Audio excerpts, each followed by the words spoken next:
Looks like it's working.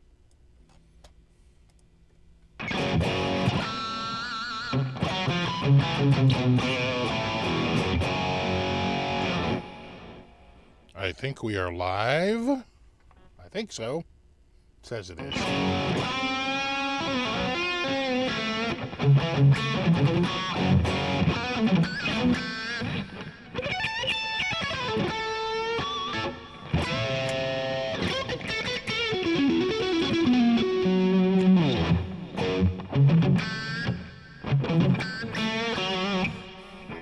Is it all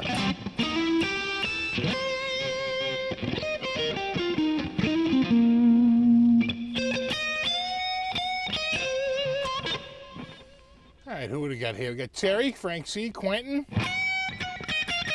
Ed Axman. What's up, Earl? Rock Nutters, Terry 3Gs, Gary Davlin, SMY Tree, Christian, Mark Cote, Music Sound Gear. Yeah, it's wicked hot here too. To scorch ya. Summer showed up. Went from like the heat on to the AC on in like 3 days.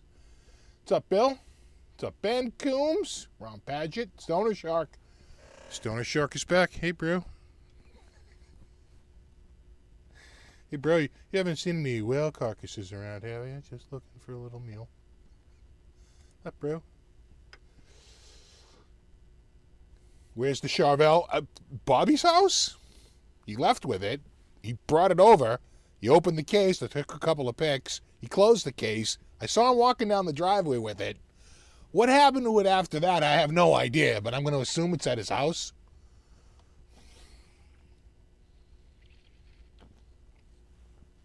No one reads the comments. No one ever reads the comments. Had you read the comments, you would know that. What's up, Christopher? What's up, Landon Bailey? What's up, buddy? Yeti Matzi, John G, Vince RJ, Double R Guitar, Tonosaurus. Yeah, nice knobs. This is a light one. After playing the SG and I think this is, what do we weigh this at? Was it 7.5 pounds? 6.5 pounds? I think the other one is 7.5 pounds, and this is 6.5 pounds. I think.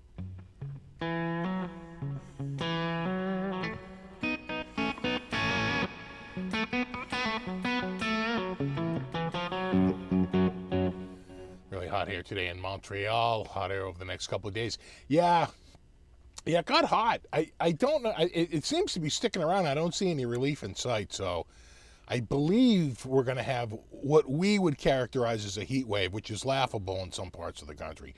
But for us, a heat wave is 3 or more days over 90 degrees.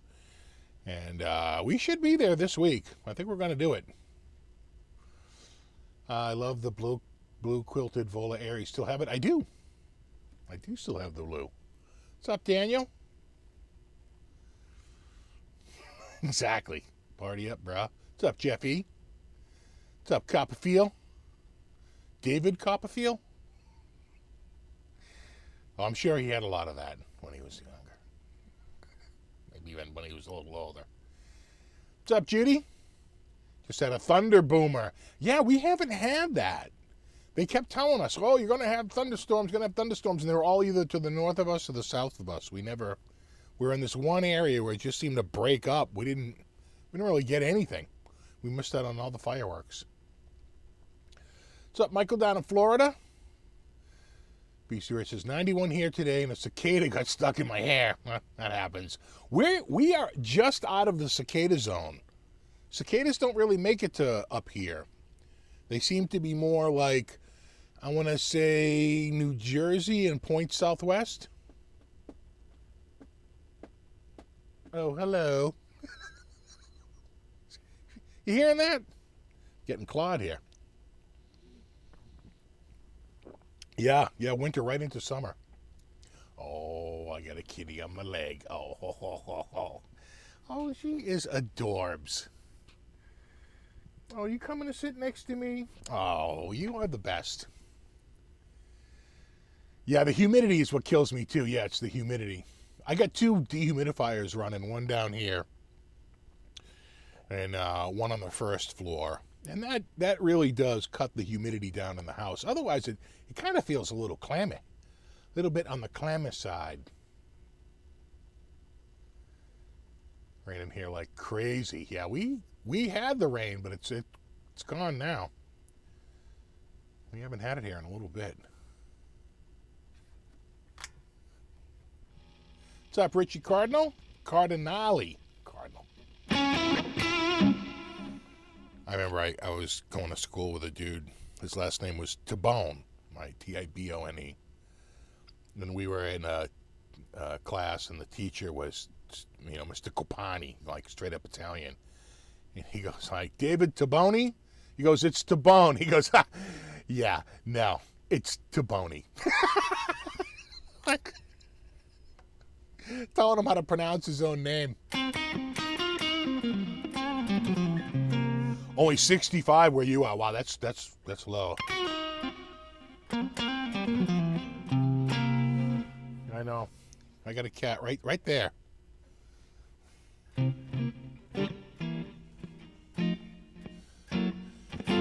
What's up, Diego? What's up, Tim Doog?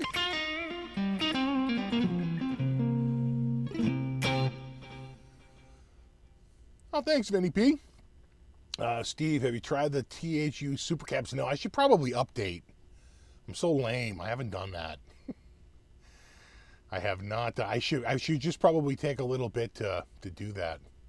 What's up, Vince? I'm doing well. We got Landon.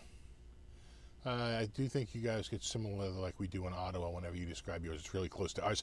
I think so. It's like it goes from like ungodly cold to ungodly hot. The only thing that saves us is because we're closer to the water that in the summertime, or really the springtime, as the air heats up over the landmass, it'll rise. That'll create a little vacuum, it'll draw air in, and we'll get a sea breeze, right? And that'll cool off people within the first, say, 5 miles of the coast. I remember when I was at UMass, which is on the water, I remember getting out of school going, oh my God, it is freezing. And like getting in my car and getting home, getting out of the car and going, is it hot out? It had gone up like 25 degrees from school to my house. Ahoy, hoy. What's up, Star Guitar Works? Yeah, it's exactly Delabate. It's Delabate. I was going to assemble my bass today, but steamy in the garage. Yeah, it's like you don't want to work on wood when it's so muggy. You feel like if you do something, right, it's going to crack later on. Right? It'll go back to normal. 90 in Chicago. Yeah, it's about, I want to say it's about, what is it right now? That'd be a good question. I'll figure this out. I feel like it's 85. What's our dew point, though? That's the killer. 64. That's not terrible. We can get up to 74, 75, 76. That's like you walked into somebody's mouth when you walk outside. But 64, it's not horrible, but it's not great. I think it's muggy at 54. I would prefer like 44. Anything under 50, I'm okay. Once the dew point gets over 50, which is pretty much like the middle of May to the middle of September for us, it's not a good number. What's up, Strat Tom? Same here in PA, says Larry. Hotter tomorrow. Yeah, it's same with us. We're getting progressively warmer as all this heat. And I'll bet if just guessing, if you looked on a map right now, the West Coast would be kind of cold. It always seems that like when it's punching hot on the West Coast, it's cooler on the East Coast. And when it's punching cold on the East Coast, it's punching up hot air on the West Coast, it's punching up hot air on the East Coast, right? As it kind of swirls. Sawdust that sticks to you is the worst thing. Oh my God. It's like nuts and gum together at last, right? Like the worst. Triple digits in Arizona. Yeah, but you know what? Arizona, what's your dew point? I was at 95 degrees in LA and the dew point was 15, and I was like, I could deal with this. Oh, thanks, Copperfield. Live in Bakersfield, California, triple digits. Wow. Not hell, but close, very close, yeah. Yeah, because you're in the valley, right? Bakersfield is in a valley, so you're just baking there, right? It's like you're in a big bowl. Gary, so where are you, Gary, that it almost never gets muggy?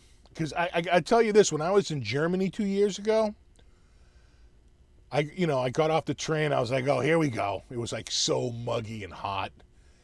And we were I was on this very long train ride out to St. Wendel, Sankt Wendel, and they had to stop the train for a little bit. They called it like a cigarette break because the train's engines were overheating because they're like, this is actually pretty unusual heat for us. Well, by the next day, it was a little overcast and, still a little muggy. By the day after that, and we were there about 10 days, that second day we were there, it was freaking gorgeous. It was like 80 degrees and a dew point in the low 30s. I'm like, this is July in Germany? Oh, I could do this all year. Dew point is 66 in Middle Tennessee. Yeah, see, I think some Europeans get it, right? The real moist, sticky air. But I tell you, those areas in Germany I was in, and again, when you look at it on the map, they are much further north. The air was just so much drier. Just incredibly dry. Eugene, Oregon. Right. So you're northwest. Don't really see a lot of humidity. I would guess that, how close are you to the coast? You might get a marine layer, if that's a thing where you are. Hot and humid in Louisiana. In fact, you can look, I want to say it's Tupelo. Might be, is it Tupelo? Mississippi. There's one area that if you look on a map every summer, I don't know if it's a swamp or what's going on, but it is like at the highest dew point of the entire United States. I was like, whew, that looks hot. Yeah, and a secret weather machine. Oh man, that's too funny. I'm in Louisville, the Ohio Valley. I can't tell you about muggy, yeah. Yeah, I'm sure it gets muggy pretty much. And even when I was up in, I spent a couple of weeks in Madison, Wisconsin,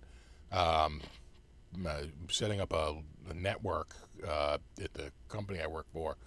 Pretty much rewiring the closet and rolling out all this new stuff. And it was so friggin' hot. It was like the last 2 weeks of August, and or the first 2 weeks. It might have been the first 2 weeks of August. And man, it was freaking brutal.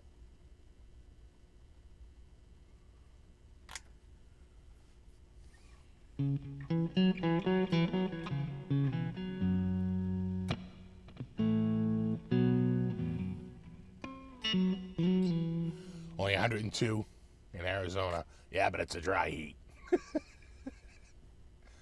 I can already hear Beavis saying, oh yeah, how's it going? Oh yeah, but it's a dry heat.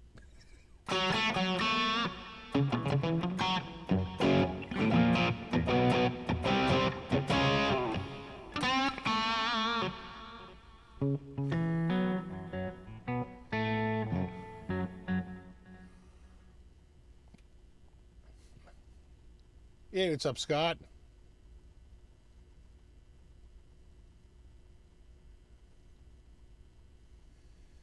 About 60, 70 miles from the coast. So you probably almost never see a marine layer. I got to think it breaks up before it even gets to you.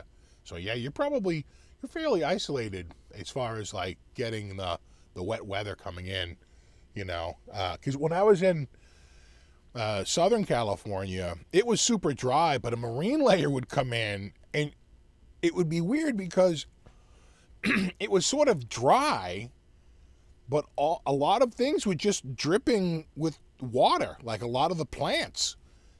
And I was like, this is like the craziest thing I've ever seen, because we don't have that around here, where the marine layer must have been just warm enough and the plants just cold enough that it was just condensing on the plant leaves.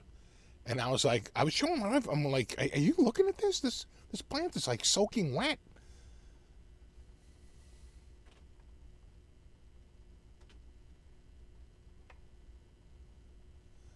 Congrats on the number 100. I saw that earlier. I was like, I probably, we'll do something special for the 1,000. I was like, maybe we'll do something. But you got to remember, how many ones did I have before that?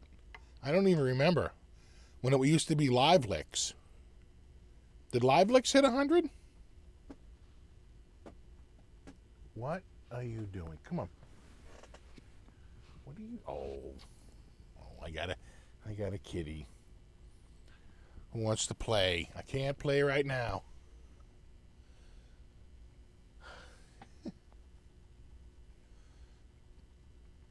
What did I miss about the Charvel? Did you sell yours? No, I still have my Charvel. Bobby bought a new Charvel and brought it over. And like most guitars that show up here, people are like, where's that gem? I'm like, that's not my gem. Like, when you breaking that gem out again? When you breaking that Ace Frehley guitar out again?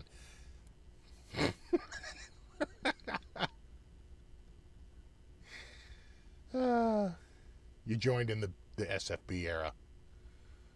Yeah. Yeah, my beard was much darker. Christ, what the hell happened? It's as if I aged. I remember a guy posted a comment. He's like, oh man, he's like, you were so much more energetic in your older videos. I'm like, really? You mean older people mellow out and they aren't quite as energetic? Fascinating. Should write a book. It's hot like Africa hot. Up of the rays down in Africa. Oh my God, the clean shaven pixie days. That's been a while because I grew the beard for the 2013 Red Sox runoff and just kept it.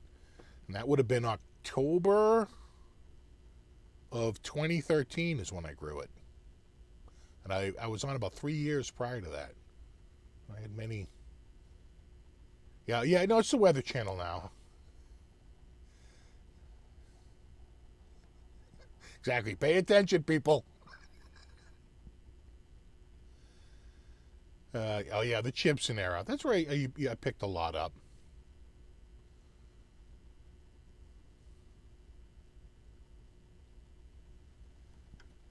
Yeah, you know what? I used to do my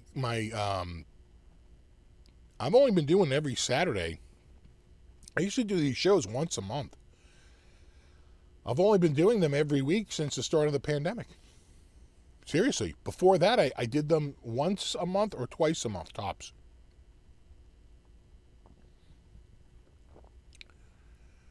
Just sent in my video for the contest on your other vid. Awesome. Awesome. You know, I wanted to bring that up. It's a giveaway. It's not a contest. It's not a test of skill. I am not going to judge the entries. So when this contest came about, Rev said you can run the contest however you want, but here's what we need. They got to sub to our channel, they have to comment on our video, and they have to post a video of them playing a song from a Canadian artist. And so you say, well, why the last one? Because it's about Canadian pride. That's what the whole damn event is about. They're a Canadian company. They're celebrating Canadian pride, and they want to do things about Canada. It gave it a Canadian angle, right? No, that's what they wanted you to do. I wanted you to subscribe to my channel and follow me on Instagram. Those are the two things. And now the last thing, I could have really just put it up with the submit a video. You just had to post your link. So I had one place to look at all the videos. You see what I'm saying? But submitting that video, all that does is check a box, right? That you've complied with the entry. You see what I'm saying? Right, that's all that does. It doesn't, I'm not going to sit there. Because how can you judge? I would have to really limit it. In other words, I would have to give you a piece of music and may the best solo over this piece of music work. Or here's a tune and the best version of this tune would work. But if you left it like wide open, where it's like make a cover or just a riff of a Canadian band. Well, that's so different. How could that even be judged? You see what I'm saying? Right? That's sort of impossible to judge. So for my contest, and I'm not, Andy Wood, he wants you to post to Instagram all your videos. And you have to use a hashtag like WTF Wood or something like that. Right? And so it depends on who's running the contest. Henning, you have to do all the stuff they want you to do, plus you have to cover one of his songs from one of his 2 albums. I'm not doing any of that. The thing about the riff is, the only thing I need you to do is subscribe, be a subscriber, and follow me on Instagram. Because I'm trying to boost my Instagram numbers. And then the other 3 things are what Rev needs you to do to be entered. And that's it. But it's not going to be it's really not a test of skills, because you know what? It would punish people who are beginners. It would it would discourage people from entering who don't feel like they have good guitar playing skills. And it punishes the newbie, right? And it just rewards the same guy who's winning all the contests, right?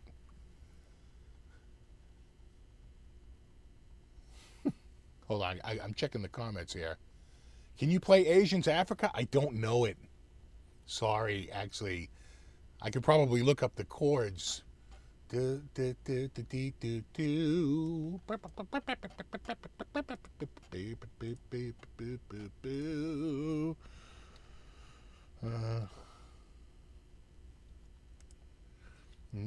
do, do, do, do, do. What's it, A?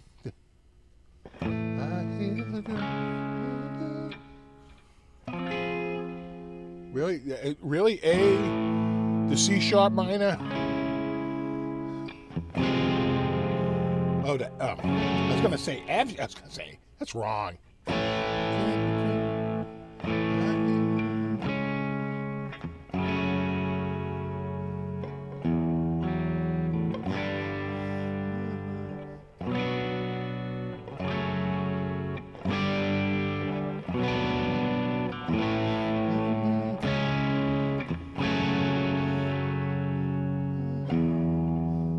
That's F over.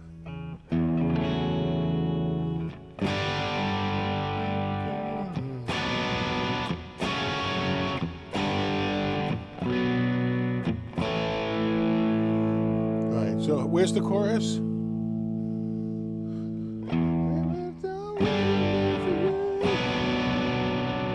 Alright, then E minor.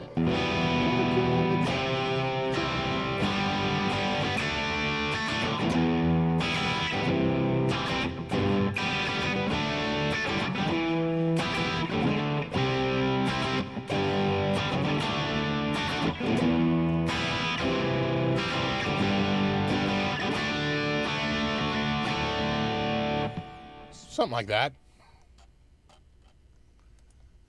I'll give it an effort. Oh.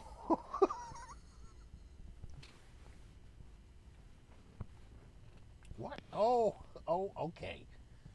Are you seeing that? You're not seeing this. We got to have a cat cam here. I think that one's I just went to pet her and she's all on her back like, let's play. I can't play right now. I'm in the middle of something. No, my Insta isn't private. My Insta is open, and it's I think it's SFB guitar. I usually put a link in most of my descriptions. Oh, that's good. That is good. It's hitting the spot too. What's up, RJ?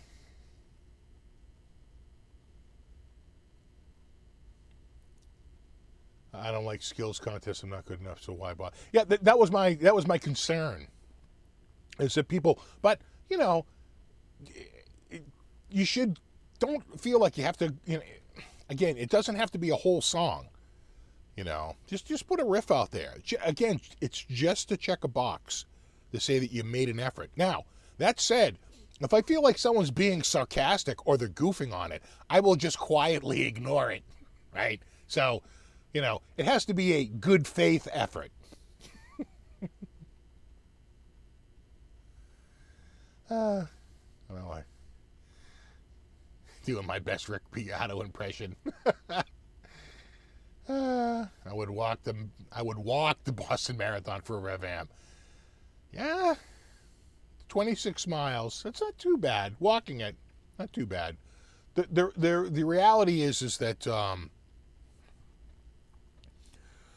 most people walk about, I think, a half of it or like 2/3 of it.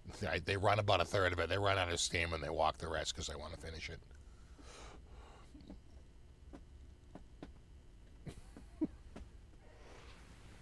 I am scooping up a kitty. Oh! What are you doing? All right, brother. I love the show. You just want to throw some love you. Oh, I appreciate it. Much, much appreciated. We still haven't seen our taxes back. We were counting on that money like 2 months ago. Still nothing. Hey, Steve, I hope I did it right. I think I did see yours, Mark. I think I did see yours. Yours was hidden. In fact, I should check that every couple of days. I told you, if you don't see it, don't panic. It just means because when you post a link, YouTube now by default, it hides it. Let me just go to go right there. And then we just go to that. Yeah. Oh. There was a comment, but it wasn't a link. Oh, that's good.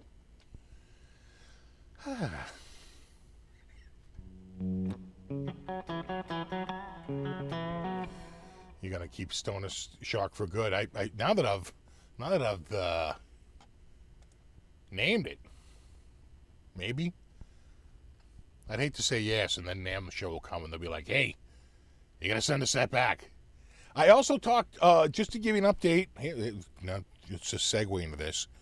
Well, two things. One, Joss Allen, guitar player extraordinaire from the UK, formerly of the Guitar Demo Bros. Now it's just, I think I don't think they call it Guitar Demo Bros anymore. I don't think Tom is with them anymore. I think it's just Joss. And it's just his site. He got a signature Vola called the Jam. I'm assuming it stands for Joss Allen model. And it comes in like a sick, Jaguar green. They can't call it Jaguar, but pretty much looks like a Jaguar. And orange, like a muscle car orange. It's pretty awesome. Oh, thanks, Vinny. Cat fund.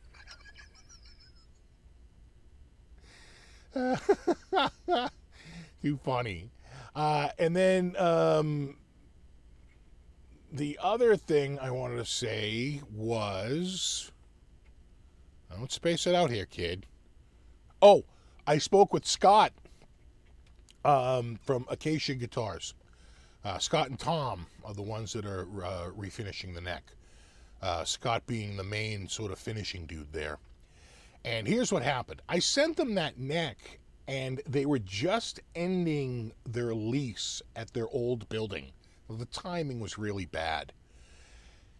And they've moved into their new building, and it's much larger, and it can accommodate more equipment, and they're growing like crazy.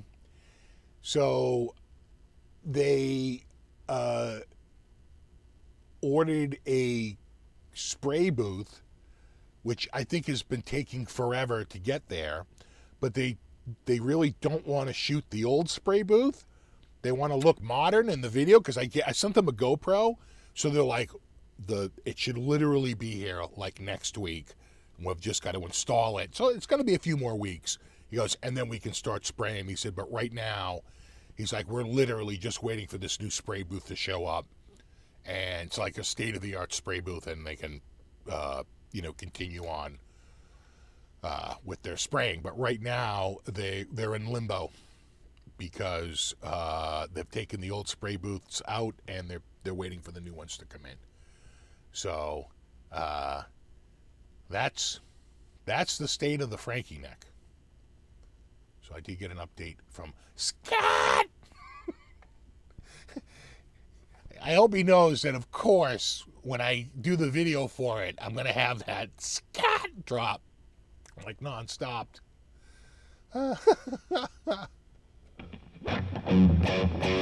Oh, thanks, Copperfield. Play a little Randy or some Eddie for our fallen brothers. Oh.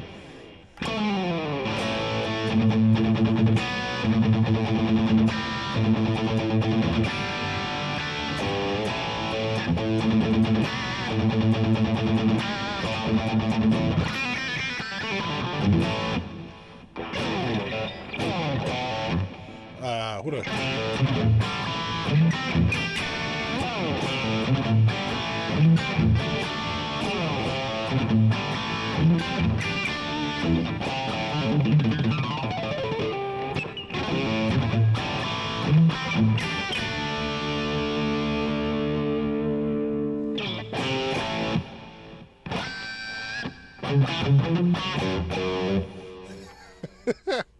I didn't misplace this one.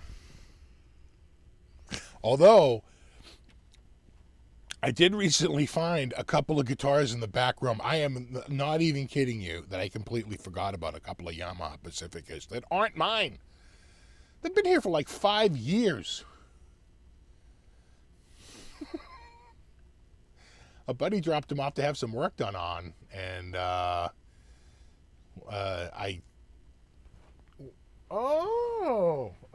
it's kitty number 2. It's my buddy cat. You want to come up here, buddy? Can you come up? Oh, good buddy. All right, come on. Buddy. Buddy. Bud. Let's see if we can coax him this way. We'll get it on, let's see if we can get it on, buddy.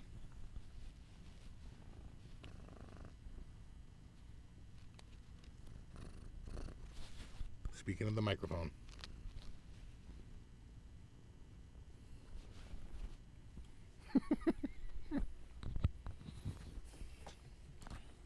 Buddy cat is my buddy cat. I am not playing through the G20. I figure we can unbox it and I can try and hook it up. I should be able to. Hold on, I gotta move. I gotta move this over a little. I brought it over a little too close. You're okay, bud. You're all right, buddy. You're all right, bud, man. Oh,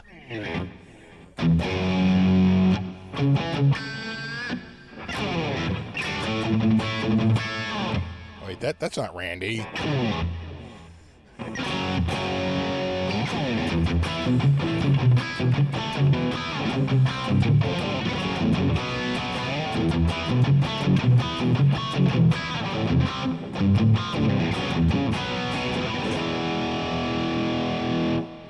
It's one of his greatest riffs. I love that riff.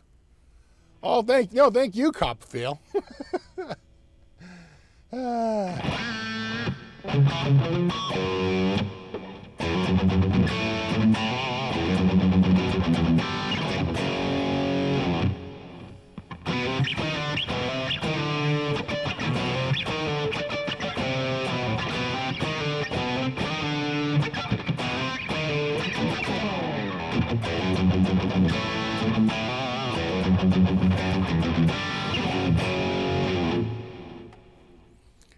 Gotta be careful playing too much of it.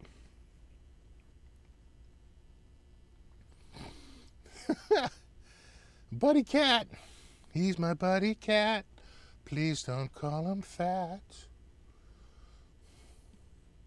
'Cause he's got thick fur when it's the winter. He's actually lost him quite a bit. They thin out in the spring.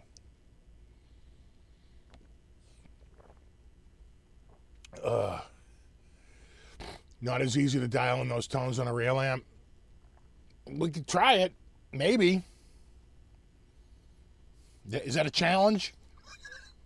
So you're telling me, you're admitting to me the software is better than an amp? I go through this every day. They're like, the only reason why that Gibson sounds any good is because you're running it through software. That's funny because when I run a Gibson through it, they say it's hurting the sound. Well, with a Gibson, you're shackling the tone back, but with the... I'm like, you realize that it's completely incompatible, those two statements. And they're like, no.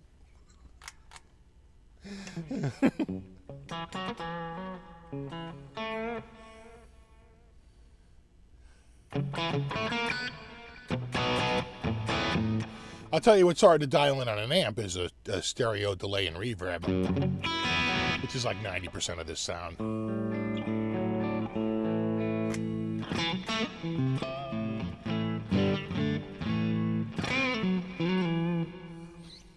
Write a song and call it Buddy Cat. Yeah. He's my buddy cat.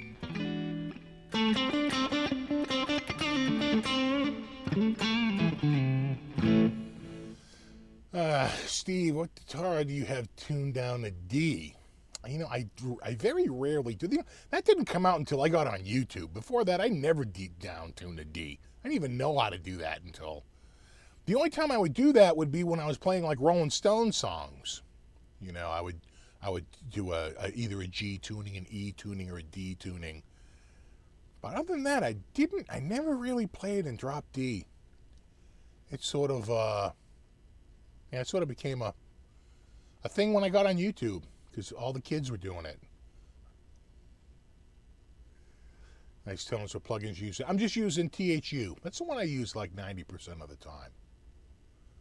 Yeah, the software has really advanced. I agree. I think if you listen to the software, I was going to say 10 years ago, but even 5 years ago, it's just, it's getting better, and we keep saying, oh, this is the best one yet, which is true. But I don't think it really turned a corner. I don't think THU really turned a corner until we got to TH3. Right? So TH2 was better than TH3 was better than TH2. THU is pretty much TH3 with an added box that lets you put in. They don't want to call them profiles, because that's what no one wants to say profiling, because that's what the Kemper does, right? They're all worried that Kemper's going to say, we own that technology and you're stealing from us or whatever. So they always say like modeling, or like they always say something other than profiling.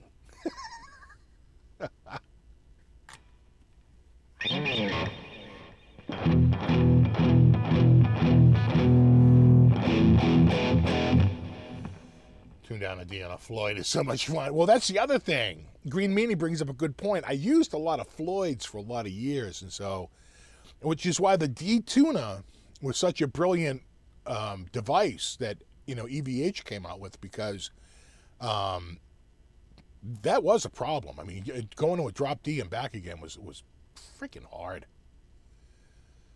You'd have to completely reset your Floyd. So you always have one guitar. Like you say, what guitars do you have set to it? But I always play 10s. I do have 11s, but I don't really use it for detuning. I use the 11s for my scallop guitar. But even that, I think I'm going to go back to 10s. 10s ring out better than 11s. This thicker string seems to pull itself to a stop a little easier, Vinny P says, I have a bunch of THU rigs. They sound great. Yeah. They call them rigs, right? Just don't call it profiles.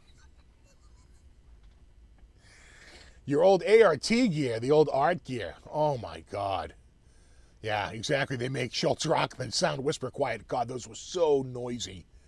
I remember being embarrassed so bad because a guy brought in one of those ARTs, and I forget the one it was, but it was the one that had distortion in it, digital distortion, and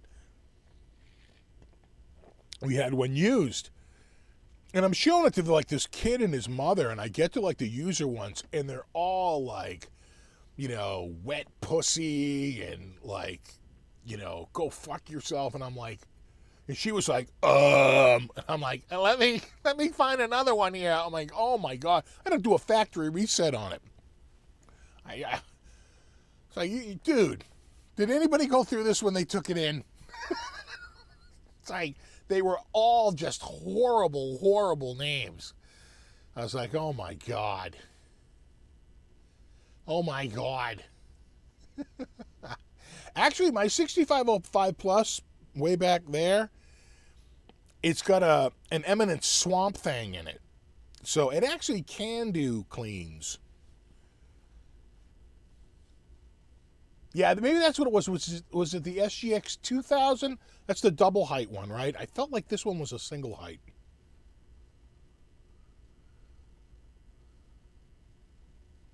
How does the G20 torpedo sound? It shouldn't make any sound. In other words, the torpedo shouldn't color it at all.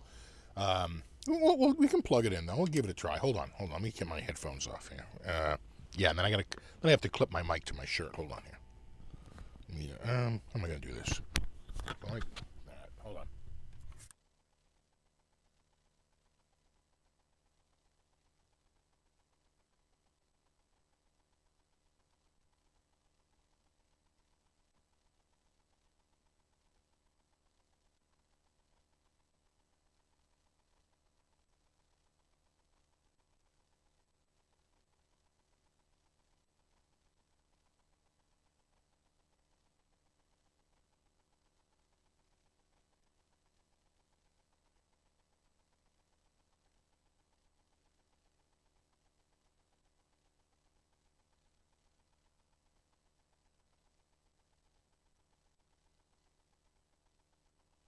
That's why I have to put my headphones on because I know when I'm not can't hear myself.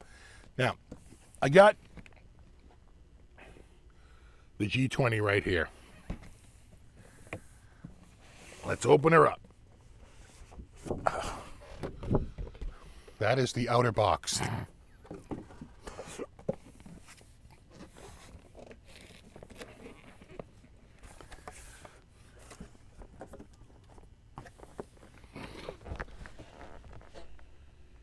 That is the inner box.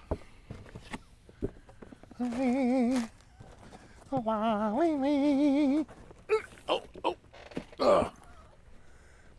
And that is the Rev unit inside the inner box.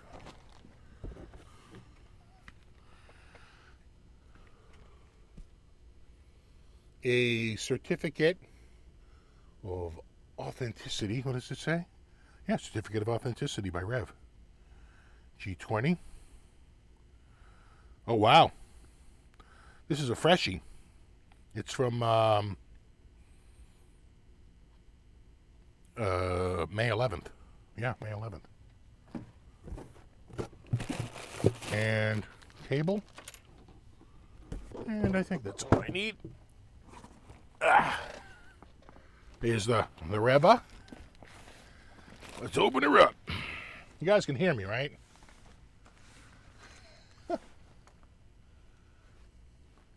Yeah, because I see a guy say no sound, but it's all right. You guys can hear me. Did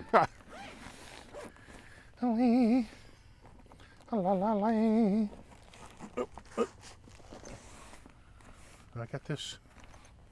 Right. Oh yeah. Oh, that's pretty cool. Whack. Whack. What are they? How did it do? There's the front. There's the back. All right. Oh. Tube amps are heavy. Did you guys see GHS? He did a video displaying all the terrible, horrible. Yeah, right there. But where are you going to? Okay. All right. I see it. I see you, boo. Go here, and then like that, and then like this, and then I guess one more like that, Actually, one more this way too. I really wrapped it up there. All right. And then one more like this. And then, oop. I think one more like that. Just so we're clear. It's like this and like that and like this and like that and like this and like that and okay. Just make sure we're clear. And then this, which is the output, I think I can just turn it upside, turn it the right way, plug it into there, and now we're hooked in. I don't have to, as long as I don't have a speaker cable hooked to the back, and let me just double check that this is set for internal load. We're talking about amps, right? Yeah. It should work. I gotta plug it in. The damn thing needs electricity.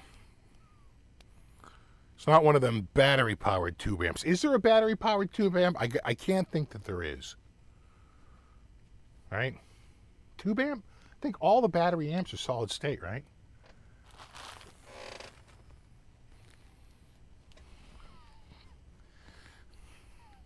You'll poke your eye out, kid. All right, then we go in like that. And then I'm gonna need an outlet, which I have right here. But what's plugged into it? I think this is my laptop charging, which is fully charged.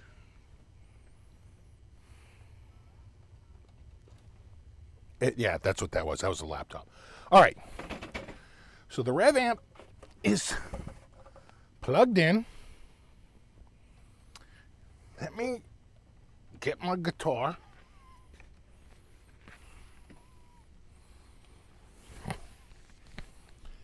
And I'm gonna unplug from THU. I'm gonna knock over a lens. And I'll go into the input. And there we go. It's now on. If you notice, the lights are lit up. Let me set up Rev Cam.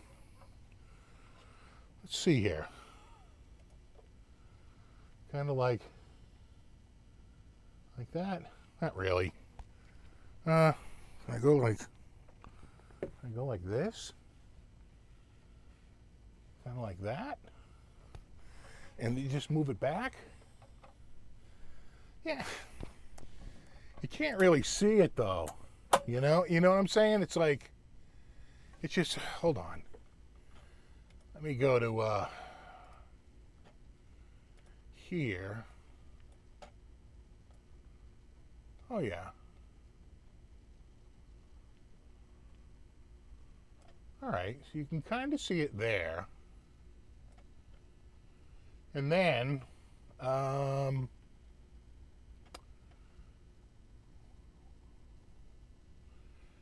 think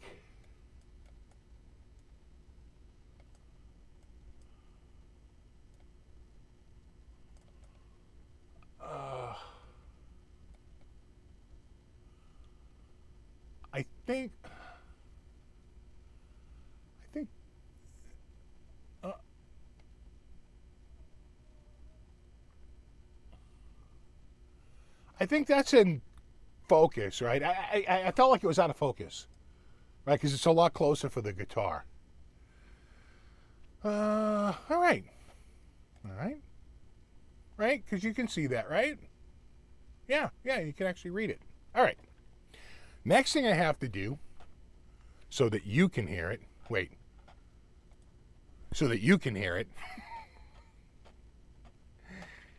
is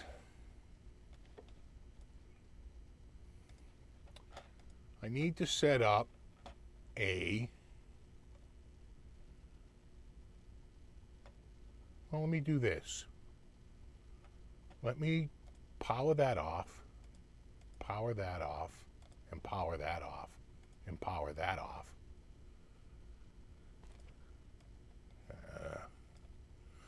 And then in my settings, change my input to number 2 instead, because that's where the amp is going. All right, let's test it. We're getting tone. Let's see if we get it on the input. And then I'm going to bring, well, let me just double check. Okay, we're not on instrument. I don't want it on instrument. I want it on line mic. I have it on pad. Hold on. It's got a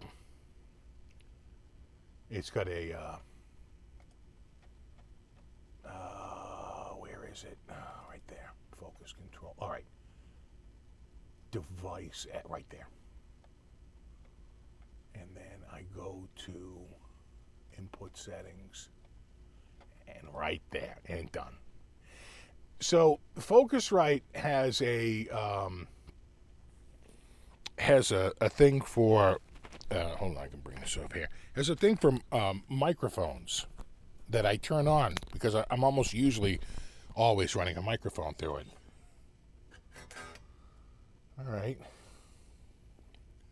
Let's just make sure everything's down. And if I'm not getting tone, then I must not be doing it right. Bye.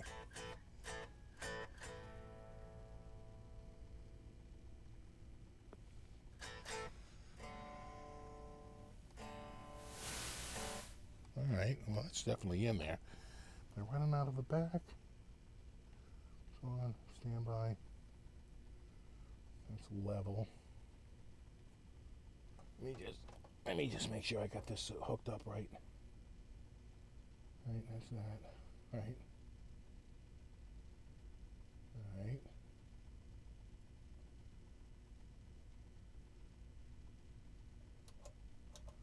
I don't think it makes a difference. Okay, it all looks right, I think. Okay, record output. Okay, it looks right. Again, this is, I'm sort of doing this on the fly here.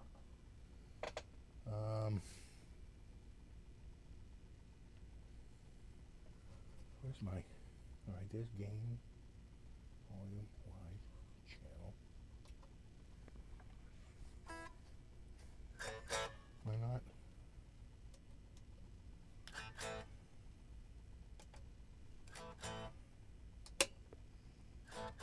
No? It's lighting up.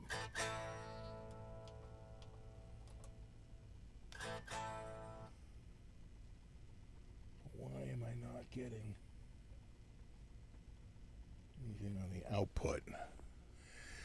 I feel like I'm screwing something up on this side. So this cable is going out, and that's definitely in, right? And then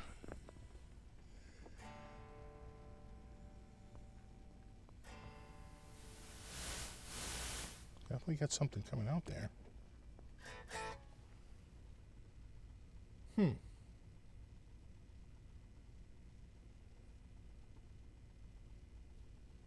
I wonder if it needs a cab plugged in. It said it didn't in the manual.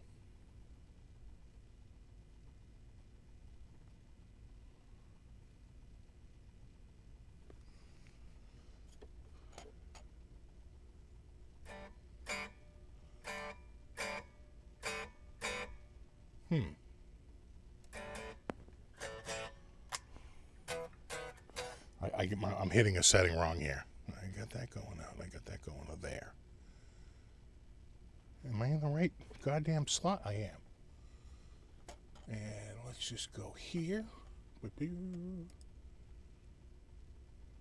Alright.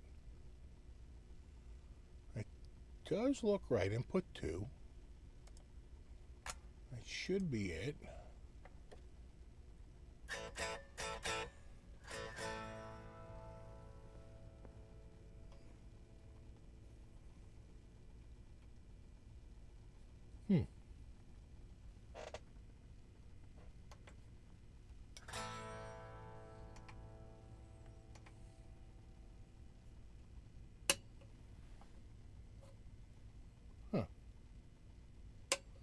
What am I doing wrong? Is it level?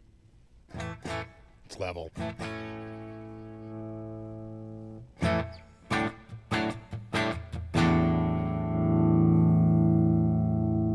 That's gain.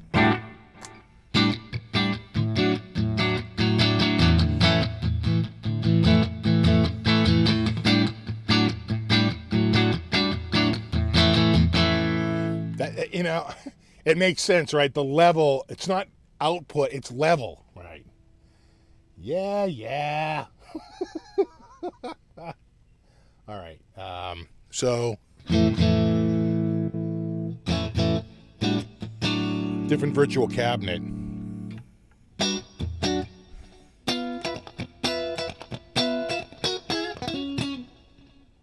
Let's oop, I don't want to overdrive this.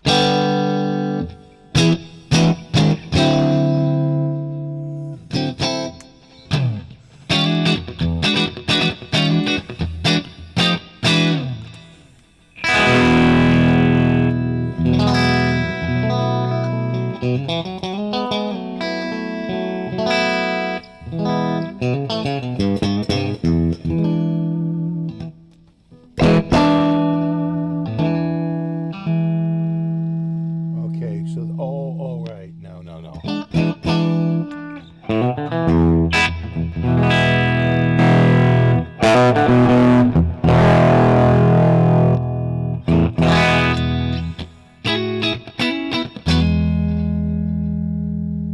And then is it?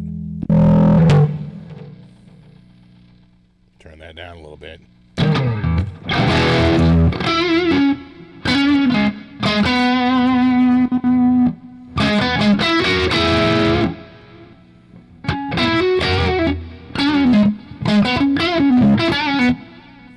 Right, so there's like room. All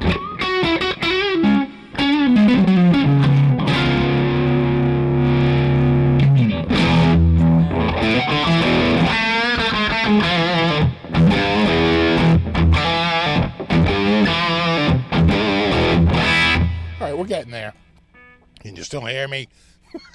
Hold on.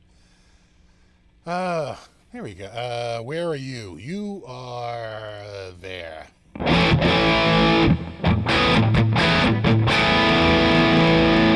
That's with no aggression.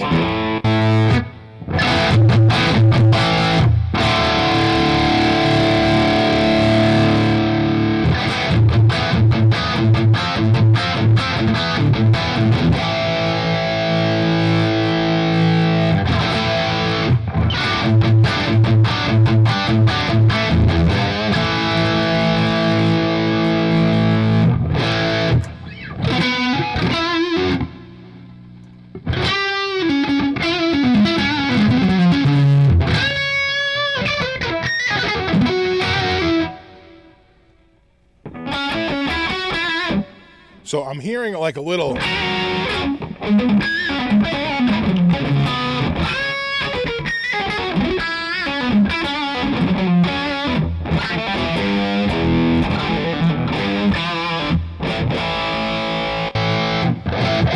Oh yeah, there's the heavier.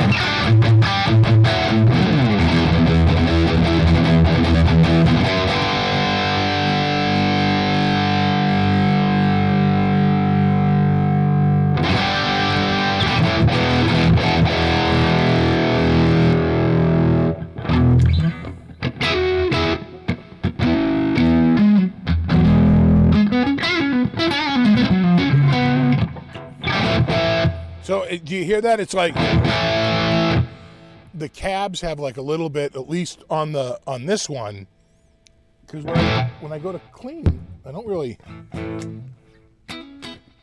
hear it.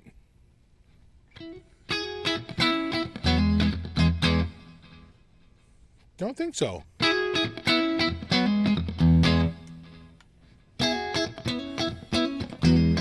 Man, that clean sounds killer, huh?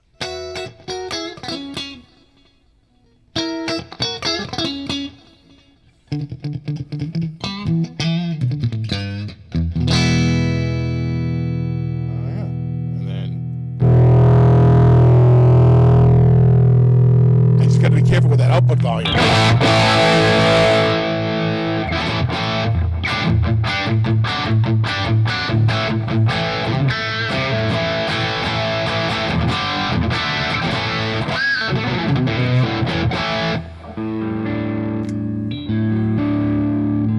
Oh, thanks, Buzz. Sorry, I just saw that. Just watched the video that assured me the entire eastern seaboard will be underwater. I live on a hill. I might be an island when it's all over.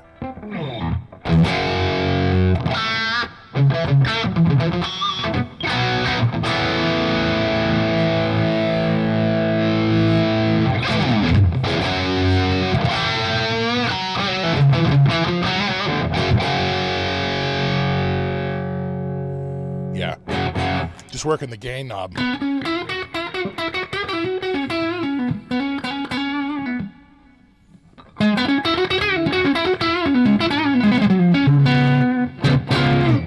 Let me get to Rev Cam.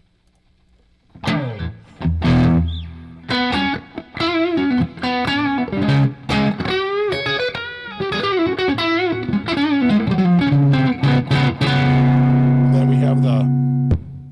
All right, so that's the clean.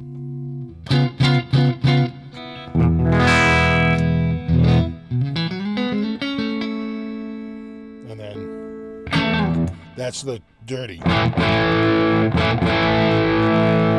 then this is the aggression. And then one more. That's the gain.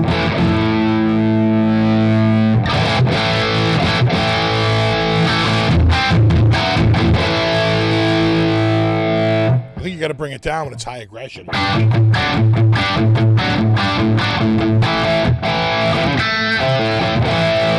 And then on this right here, these are all the cabinets, so.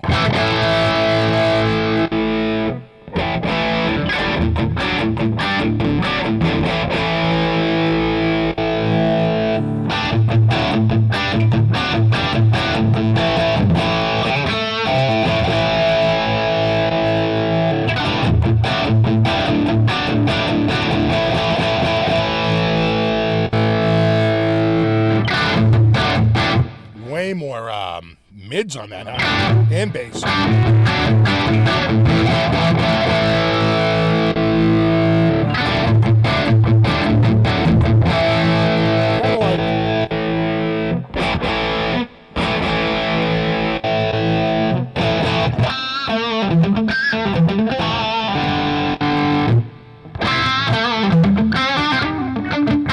That one has the most presence.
Oh, that sounds killer.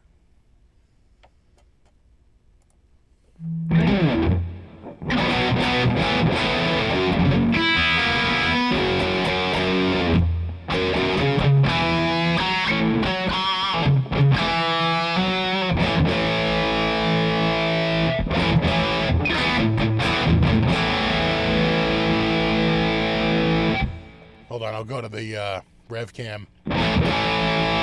All right, so this is treble.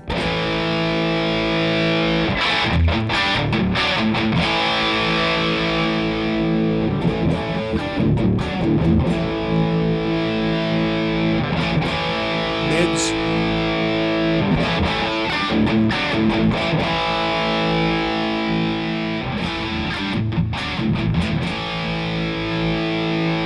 And bass.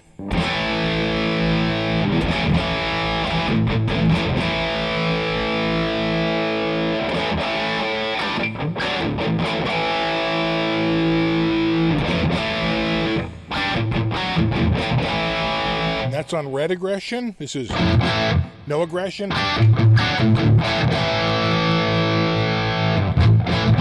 So you hear the bass more depending on the aggression.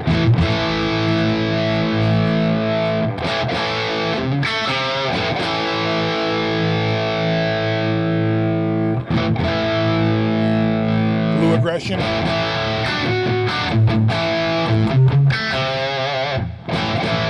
then red aggression.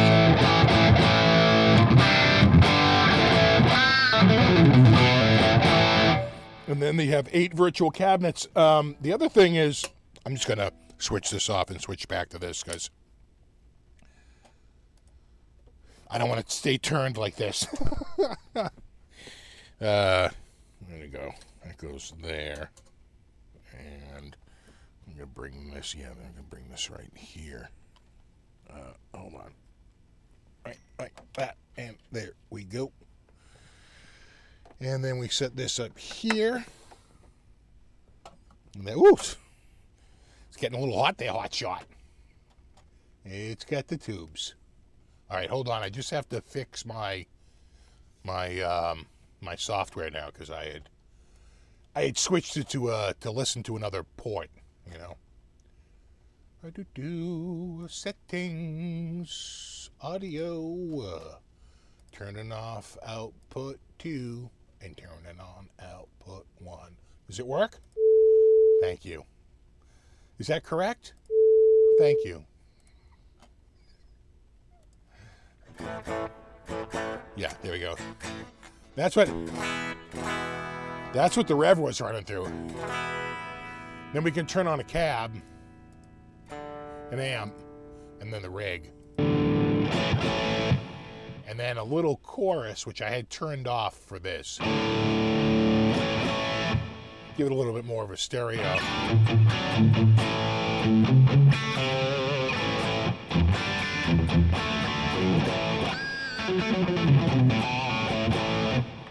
There we go.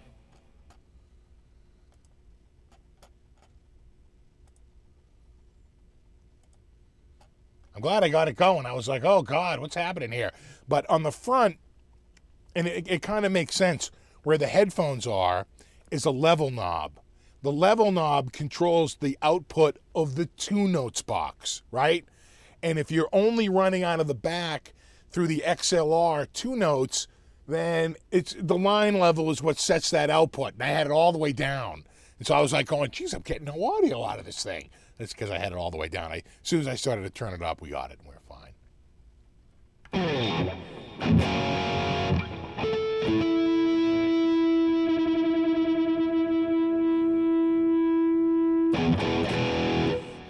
That rev is killer, man. I could use that with a band. You know what? And the thing is again, I'm only going through speaker simulation, right? You know, it's not really going through real speakers. And I can tell you that there is a difference, right? When you go and you really go through real speakers and you mic it up to a degree. I can't wait to hook it up. I literally just unboxed it, so I'll get it. Probably my best cab is that Hughes and Kettner cab. Everything else is Panama and just okay. The 212 cab actually isn't bad, but that full range cab that's weak sauce, man. That's serious weak sauce. Yeah, this is the gainier one. The D20 is the low gain. Good point, Terry. Good point. Oh, thanks, Nelson. Oh, thank you. You know what's way cool? That. 20 to 30 watts is perfect for most clubs. I think you can do anything about 50 watts to 212s. Yeah, so what is the Rev? 20 watts, right? And I think it's between 20 and 4, right? It's got a high-low. It's got a high-low switch.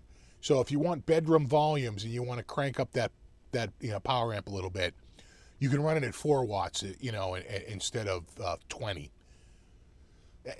I run my Hughes and Kettner the same way. I almost always run it at 10 watts or 5 watts. I never run it at 20 or 40 because it's got too much headroom. I want it to break up more easily. Exactly, proper modulation. Do you agree? Is my mic level a bit low? I feel like this thing is running out of battery. Yeah? Can you hear me? Did that fix it? Yeah? A bit low? How we do?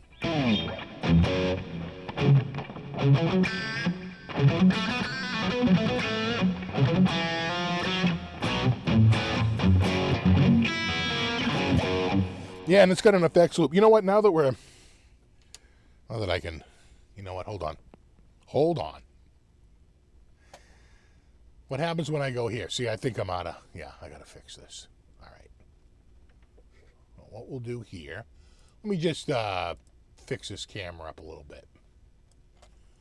Well, a little bit. Hold on. I feel like it's out of focus. I feel like it's got way too much gain. There we go. Bring this gain down. And let's bring this into focus. Should be right around here, roughly. Better, certainly better than it was. Yeah, right about there. We'll click OK. We'll click OK. All right, now. Ugh. Oi. I'm gonna unplug it. Oi. I'm gonna unplug this. Oi.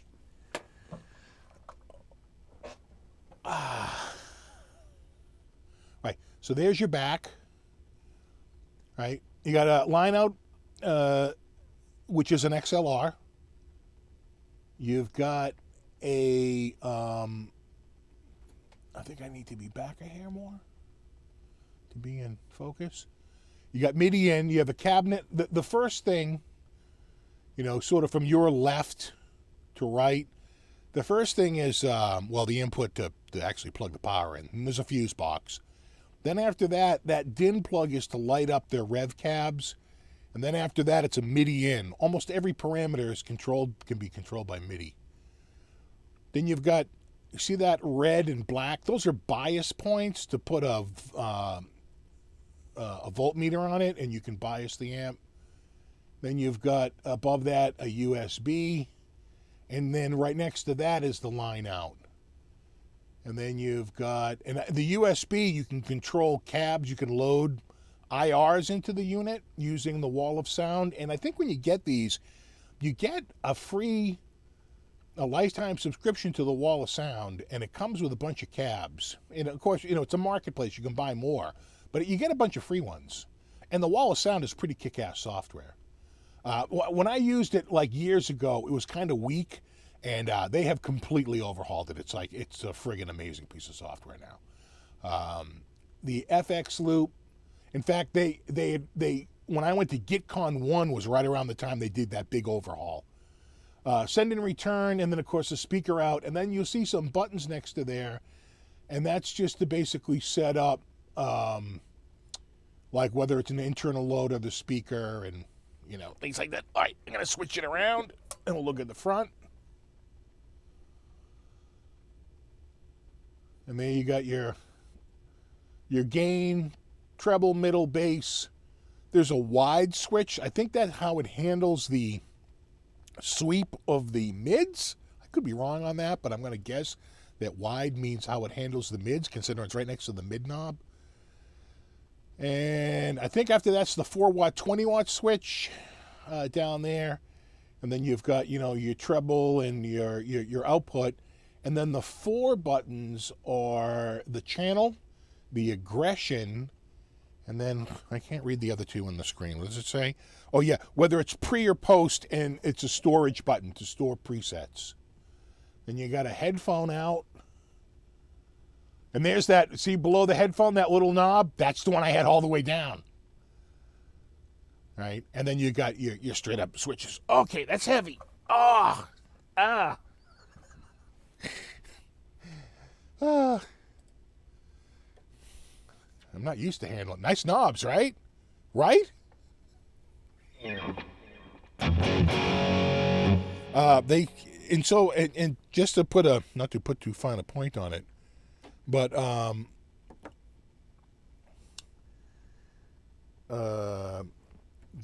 want to say in U.S. dollars the G20 is $12.99 and the D20 is $11.99. So you're looking at either $1,200 or a $1,300 amp, right? If you win the giveaway.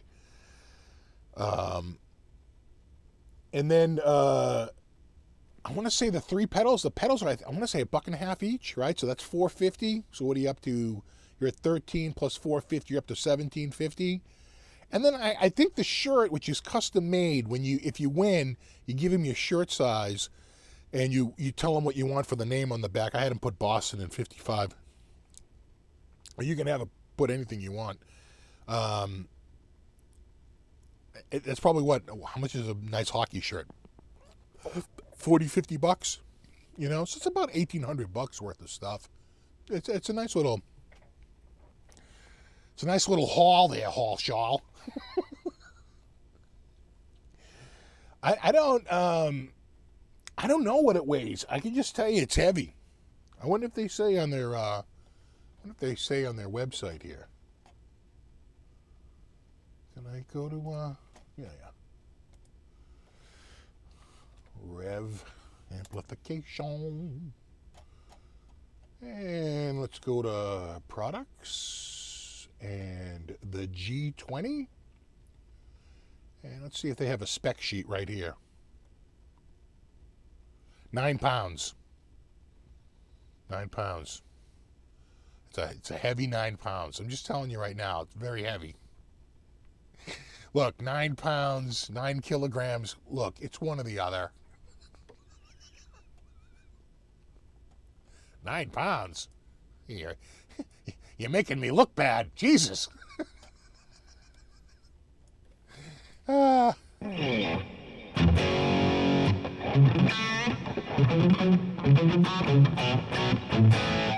want one now, even though I only play virtually. Well, it's pretty much the best tube virtual amp out there. You know, it's I don't even think their big generators have the 2 notes built in. This really was a marriage of like a small rev amp plus the whole 2 notes, you know, reactive load technology. And different from this is important, different from the Panama stuff. Panama was an attenuator. An attenuator works like this, is you turn up like the output volume, right? You've got to turn up the attenuator, right? A reactive load box, generally if you turn up the output, it reacts to turn it down, right? At some point, there is a ramp up, but then after a certain point, it just sort of becomes like a tone knob, right? You're just like really making the output tubes work, and it usually gets a little darker, and it can even get, well, it depends on the amp, but having run a number of amps through my reload box, I can just tell you that like there's a sweet spot for these things when they get cranked up. It's usually about 3/4 on every knob. Then they sound perfect. It's almost like it was designed that way.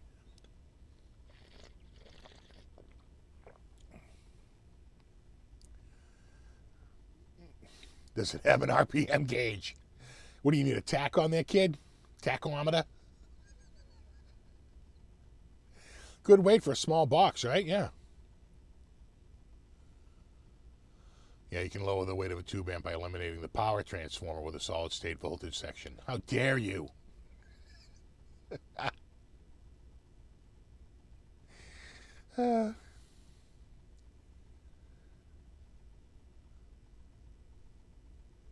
Okay, so the new Generator Mark IIIs have a load box in them. Makes sense. I got to think that it would be sort of standard operating procedure just because of the the value of having a, you know, a load box built right in. It's like the amp is studio ready, pretty much. Right, because they, Hughes and Kettner calls theirs the red box, but that's older tech.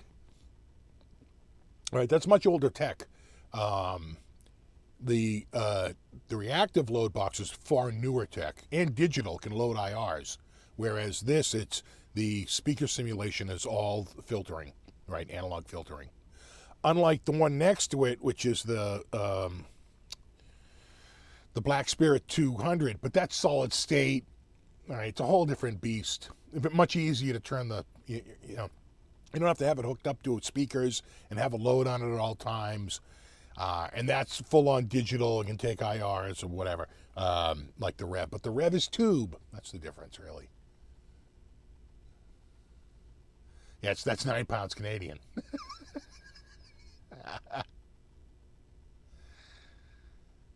Happy birthday. Yeah, with a name like Rev, it makes you want to floor it, right? Oh, man.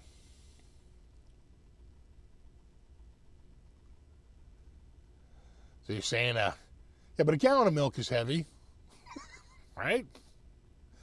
Am I the only one?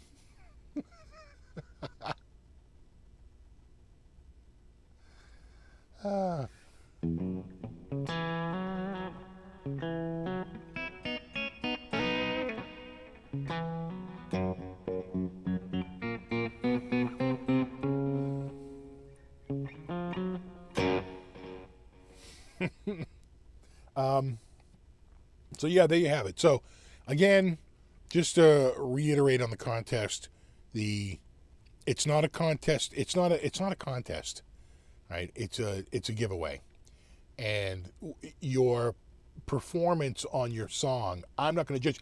I can't say that about Rev. I don't know how they're going to judge theirs. I can't say that about Henning's contest. I can't say that about Andy Wood's version or Agu Fish or anybody else who's, you know, a part of this contest. I think there's 10 of us. I just know what I'm doing for mine. And mine is you check all the boxes, you've done everything, and then I just choose somebody from that list. As long as you've checked all the boxes. And again, you're not disqualified because I go to check and I find out I can't determine whether or not you've been subscribed, right? I don't make me run around trying to find out whether you're subscribed. You're probably subscribed if I see you. Like, I know Mark Cote is subscribed because he'd kind of have to be. Sheer amount of times he shows up on my channel, right? But you know what I'm saying? It's like, here's probably the reason why they're having you do all that stuff. There are professional contest enterers. There are people who they have no interest in playing guitar. They can't play guitar. They don't even own a guitar, but they know they can win a contest and maybe just turn around and sell that item, right? It used to be a problem in the 90s. There were people that would like literally just dominate on like a lot of the radio. They had to change a lot of their rules because they'd get like banks of phones.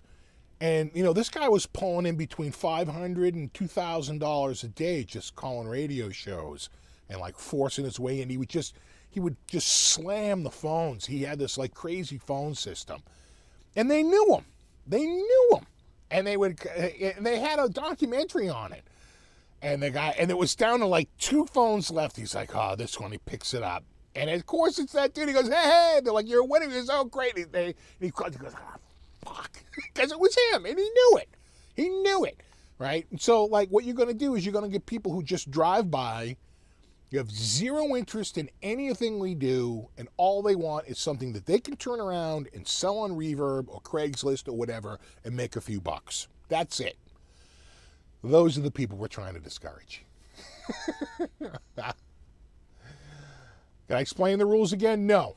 It's they're all in excruciating detail on the video that's up about it.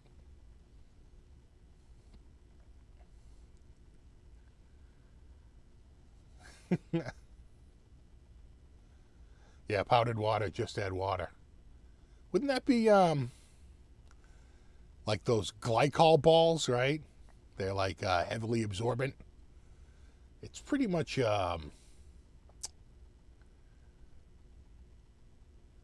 what Miralax is, right?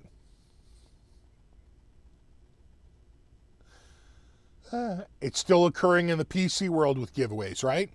Yeah, you can't even compete. So make people show me that you can play guitar. Show me that you own a guitar.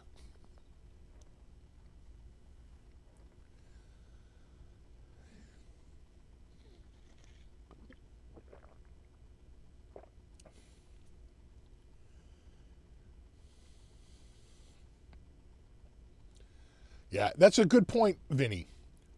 That's a good point. If you have to do anything like a little bit of work, fewer people will enter. Right now, I think you have like a 1 in 5 chance, right? I think about 5 people have entered. You have like a 1 in 5 chance of winning the SAMP right now. I suspect that will change as we get closer. But what's it going to be, 1 out of 40? I mean, what contest are you going to enter for $1,800 worth of stuff where the chance of winning is like 1 in 50? Right?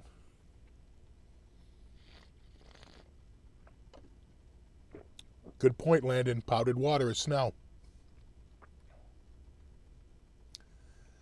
Damn it, he's always one step ahead.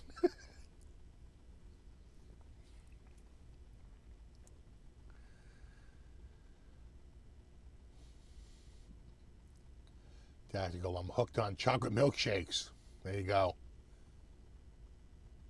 Had a gum issue. Then you had a bunch of chocolate shakes. Don't worry, if you have them every night, your teeth will just eventually fall out. I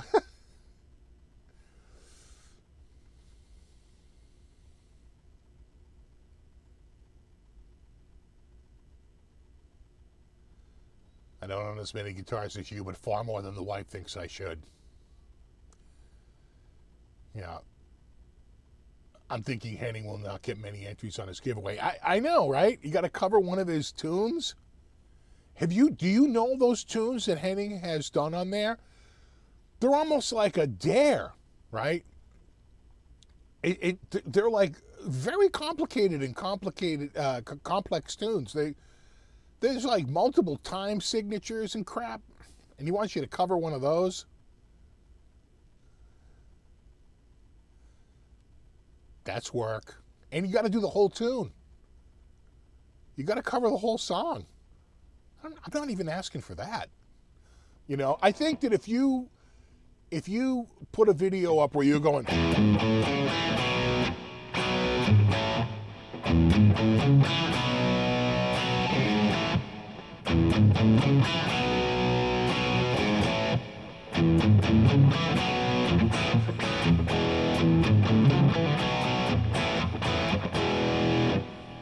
that would be enough, right? I think just going on there and going probably wouldn't be enough, right? That feels a little too lazy. But, you know, you don't have to play the whole song. But you see what I'm saying? And that's to no backing track or anything like that. That's just playing it. But again, if I feel like you're being sarcastic, if I feel like you're goofing on it, I'm not going to call you out. I'm just going to quietly choose somebody else.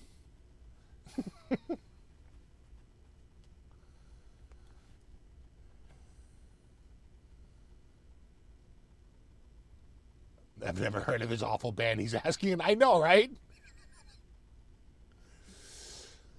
What's the hardest guitar solos to me? Any of the ones that do the shred, I could never really do those. Can't wait till the Queen's Right cover contest. There you go. The requirements are fine. Everyone feels entitled to something for nothing. Yeah, you know what? We did have to weed out a few. Again, we just didn't want people driving by and entering, and they don't give two shits about guitars or guitar players or anything. They just want to win something of value and convert those winnings into dollars.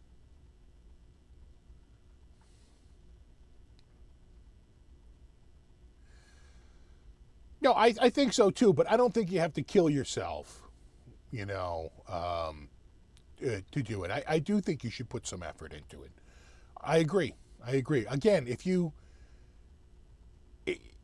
if I feel like you're almost like treating the entry with contempt, then yeah, I just will quietly I'm not going to argue with you. I was going to go, I'll do to you what one of my professors used to do in graduate school. If you heard the following, you knew you were in a bad place. No, that's great. That's really good.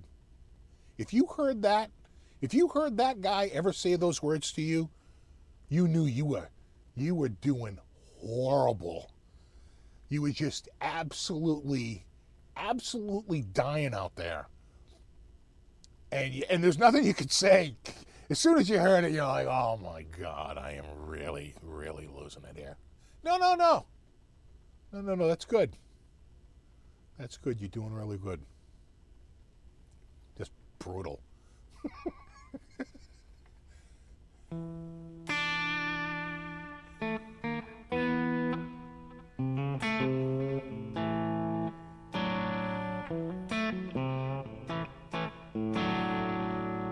I think you could still consider Pete Thorne Canadian, like you could consider Phil X Canadian, even though he lives in Nashville now. Or you consider, you know, let me ask you this.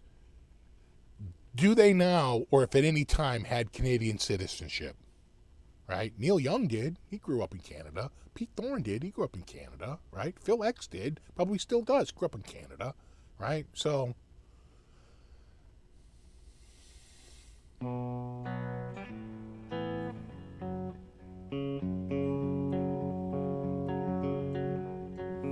know, I saw that. Well, that's the JRG 770. Rev says Rev has an ad that takes place on the ice. That's the W2EF video, the winter test facility. You know, it's all, you know, curling and poutine in that video. It's pretty awesome.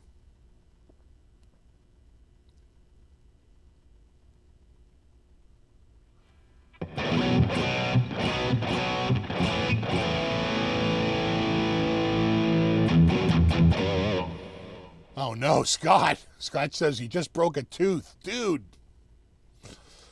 That sucks. I cracked a tooth one time eating a piece of pastry, like soft pastry. I'm chilling, all of a sudden, crack. I was like, oh, the pain was instant. And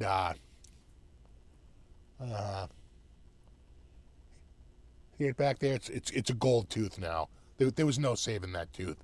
They basically ground it down to a nub and stuck a new cap on it.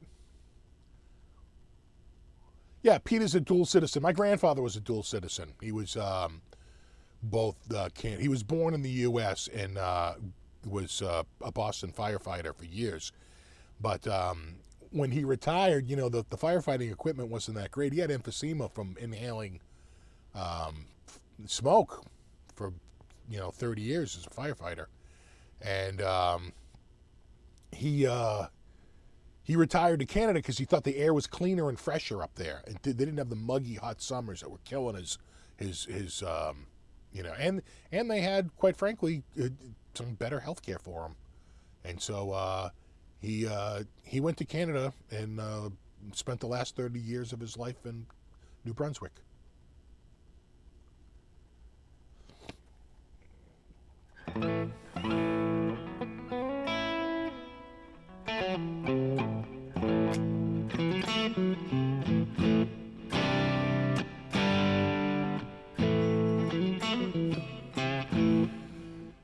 Yeah, tooth cam. Right now, I'm going through THU again. I went through the Rev for 20 minutes? Just to try it out. 3 implants, all 3 were cracked teeth. Spent thousands, yeah. Yeah, I got 2. And one, it's just going to anger me to recall it. We had new insurance, right? And so we couldn't go to our normal dentist. They were, quote unquote, out of network. I know people in Canada and Europe, they're like, what is this network you speak of? Trust me, it's a racket. So they're like out of network. We can't go to them. So we go to this other place, this other much larger dentist facility. And they were hell-bent on charging as much. They wanted to do so much work on me. And their line was always the same. It's covered by insurance. I'm like, so what? So one of the things they wanted to do, I needed to have a filling. I had a cavity. And I was like, really? I have a cavity? I haven't had cavities in I don't know how long. They're like, yeah, you got a cavity. Okay. Oh, and while we're in there, the tooth next to your tooth, the filling is kind of old. And we're going to take that filling out and we're going to replace that filling. They cracked that tooth in that process. That tooth hurt for weeks and weeks. I kept going back there going, my tooth still, it hurts. I can't eat. Everything hot and cold is killing it. And they're like, oh, it's just going to wear off. It's very sensitive. I was so angry with them. And finally, my regular dentist got like in network again. And I went to her and she's like, the tooth is cracked. They cracked your tooth. I was like, ah! So, yeah, I wound up going to her, and she fixed it. So I have two, one on the lower. That was years ago. That was eating a piece of pastry. And then the upper one, which was caused by friggin' Epic Dental. They weren't so epic.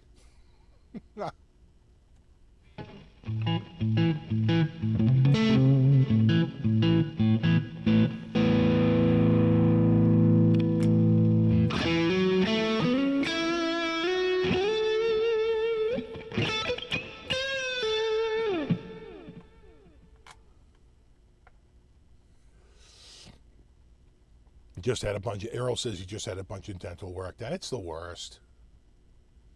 And if you've ever had a crown put in, you know how bad that sucks. You got to get a temporary crown. They've got to take molds. They got to whittle down your old one down to a little nub. It's a goddamn nightmare. Oh my God, they used to try and upsell.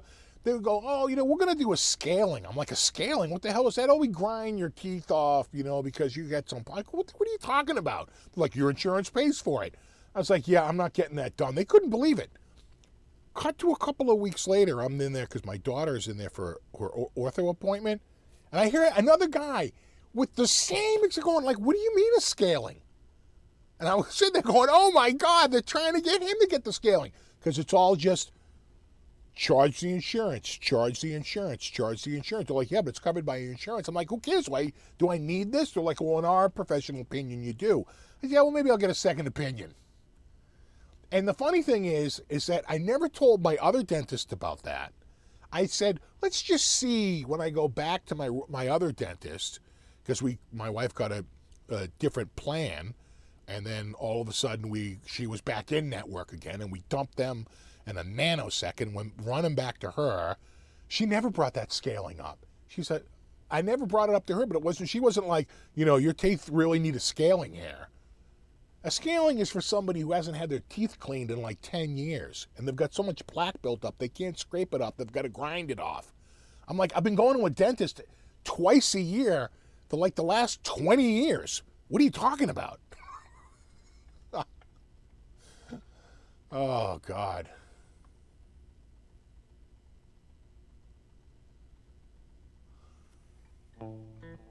Yeah, scalings hurt like hell. Exactly. And you know what, Green Meanie? I knew it was a scam, and I'll tell you why. I went to a guy, I was living in another part of the state, and I needed I just got a new job, just got dental coverage. I hadn't been to a dentist in like about 2 years or 3 years. So I went there, and they were like, when's the last time you went to a dentist? It was like 2 or 3 years ago. He lit up the second he heard that. Oh, well, you know what?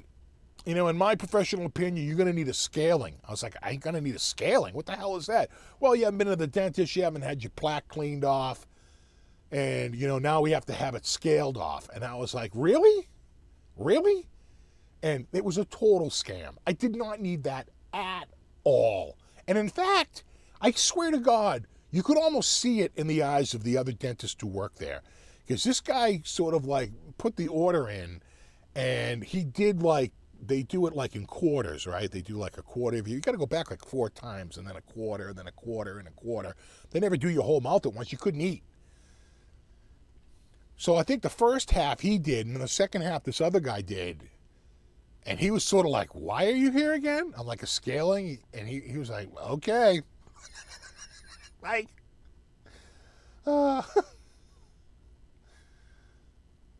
yeah, scaling. It's PC Rich. It's they basically take a grinder and they grind the outside of your teeth to take, because they're saying it's so covered in tartar that they can't scrape it off. Nonsense. Complete garbage.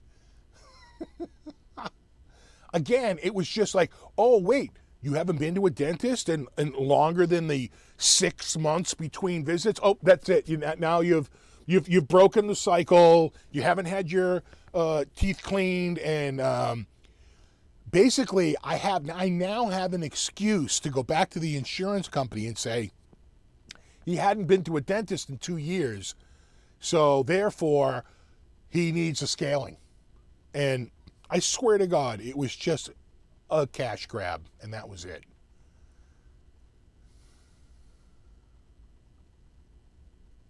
Yeah, that's what it was, Ryan. It was like corporate dentistry. It really was. It was like one of those buildings, it's like basically in like an office park. In fact, both of those companies were in like office parks. Even that second one who wanted it, and I was like, I don't think, because I knew what it was then. I was like, a scaling for what? You're like, oh, well, you're, and they couldn't really even say other than, well, it's covered by insurance. I'm like, oh and? What do you mean it's covered by insurance?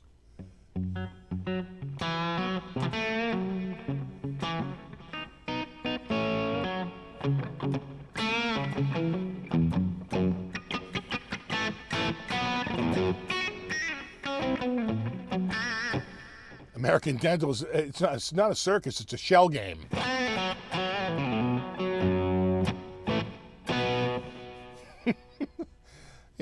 They're sitting there with the 3-card Monty. Black will set you back, red will set your head. Oh, double black.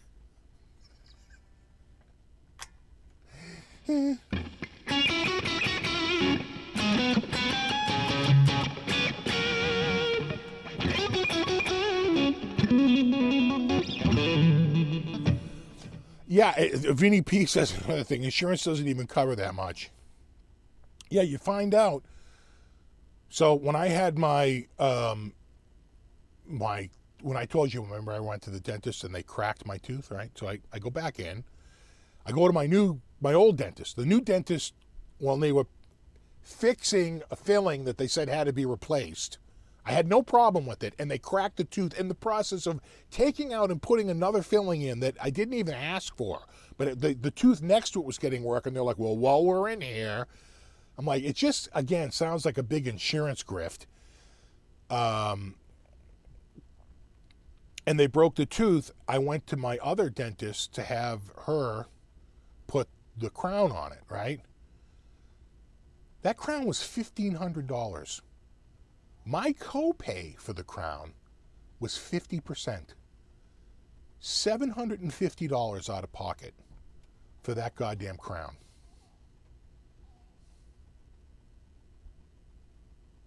And that was 6 years ago. I can't even imagine what it costs today.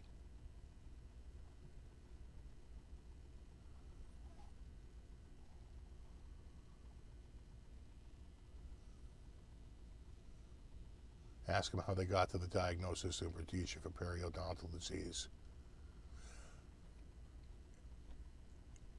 Yeah, it's funny you say that, because one of them was saying like, oh, you have pockets around your gums. And I was like, okay, so should I buy a water pick? Like, what do you think I'm doing? And they're like, oh, no, you have like a 1 millimeter. I'm like, okay, and that's a problem? So it's funny you said 3, because I remember them saying, well, you have like a 1 millimeter, sometimes as much as 2 millimeters. Okay, I'm like, and that's a problem? And then they're all telling me, well, you know, your dental health can lead to heart disease and all. I mean, they were giving me all this stuff like, you know, your whole body starts with your mouth health and all this stuff. I'm like, really? Because I know a couple of dudes, same age as me, that got some pretty bad teeth problems. I've known them my whole life. Pretty bad. They seem to be doing okay.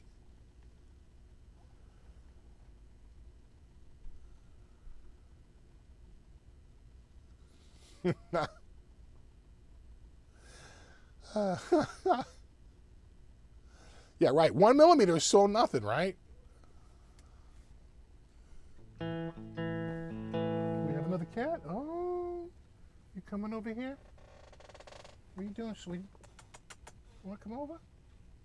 Come on. Come on. You got to stretch first. I go, come on. I turn to you, I go, she's got to stretch first. I turn back. She's like on her back, like rolling around. It's like, okay, enough.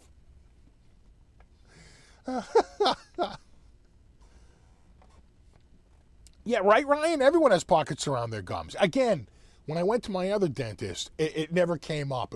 They weren't like, oh, wow, you really have some problems here we have to address. No. I swear that other company, they were just, can you imagine the meetings that they sat around with? And they were like, listen, any pocket around the gum, you got to talk into a scaling. Anything around here, you got to do this. Anything around there, you know, if they have any filling that looks even remotely old, look up their dental history. If it's longer than X amount of years old, you're ripping it out and you're putting a new one in because the insurance will cover it, right? They read that insurance plan and they just work it out. You're right over there?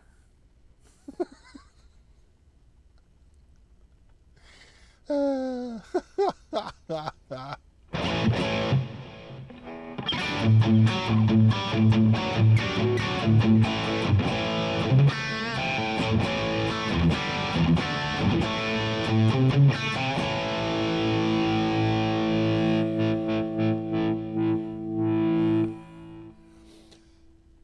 father-in-law used to say brush and use Listerine daily. Well, I actually had a water pick. And I said, well, okay, if I have pockets, I'll start using my water pick. You know, and they were like, well, like, do I have to just clean out some extra stuff around my teeth? Yeah, I'll do that with the water pick, which is basically if you don't know what a water pick is, it's basically a mini pressure washer for your teeth, right? It's a tiny little, basically a pressure washer for your teeth.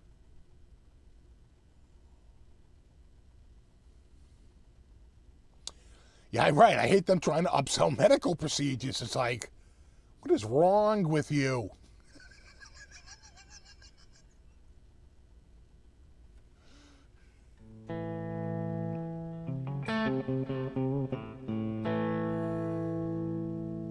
That's okay, Frank. You're here now. We're going for probably another 10 minutes or so.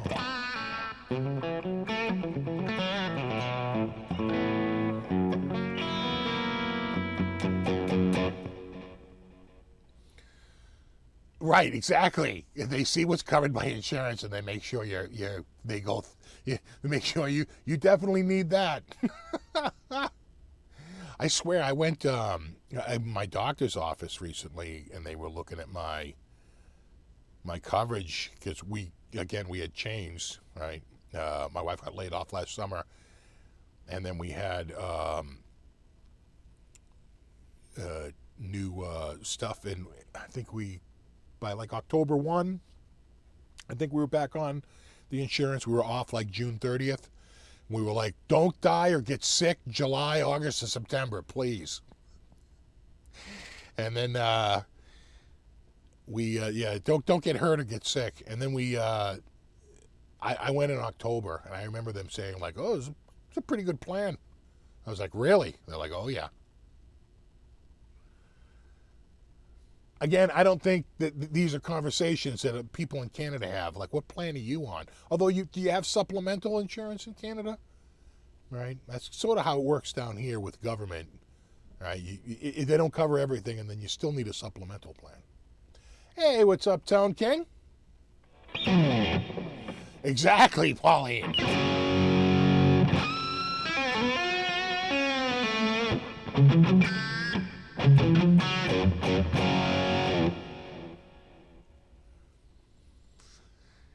Yeah, you might be right about that, Gary. Plus, they have a lot of costs. Like, I will say that one of the things that about that more expensive dentist that was always trying to upsell me is, like, you checked in with like a fingerprint. You know what I'm saying? It's like they were too slick for their own good. Like, everything they had was automated. All their stuff was like state of the art. I'm sure he was millions of dollars in the hole, to start that practice.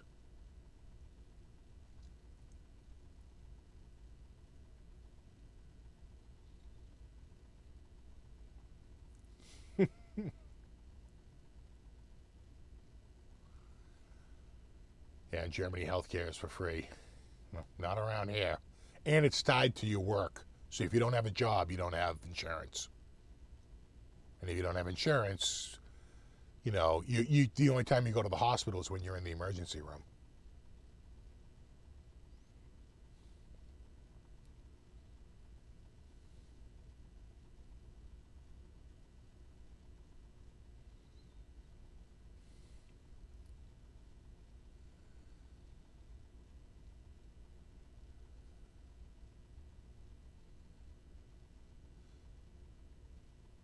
Okay, Terry, yeah. So there's free, and then you can buy an additional benefits if you want. Right, right. So you don't have to have some unexpected expense out of the blue.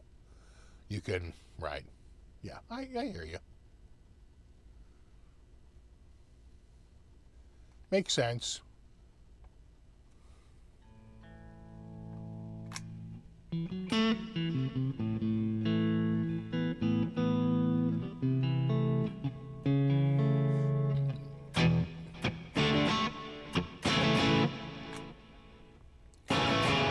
I've seen some people play it like that.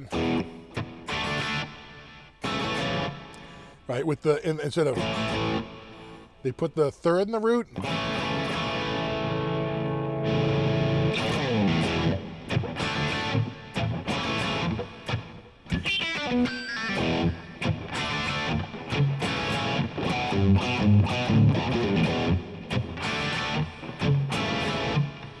I think one of the guitars does that, and the other one goes.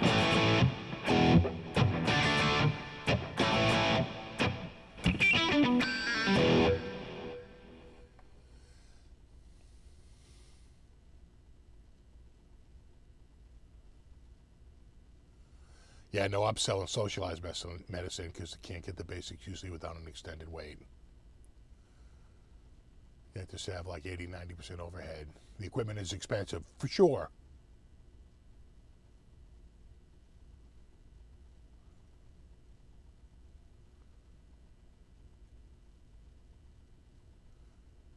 Okay, so dental's not covered in in Canada. Patient pays or his insurance, understood. When I lost your job, you had to pay a penalty for not having insurance. Yeah, when I broke my leg, I had insurance. I had health insurance. But they thought I was involved in a car accident. And so they were really confused about it.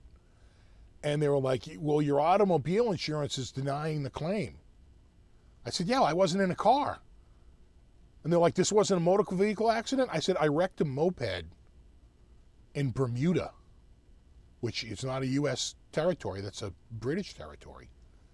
And they were like, okay, we'll go to your regular health insurance. This is in 2003. The surgery was just the surgery was $39,000. 8 days in the hospital, I want to say was like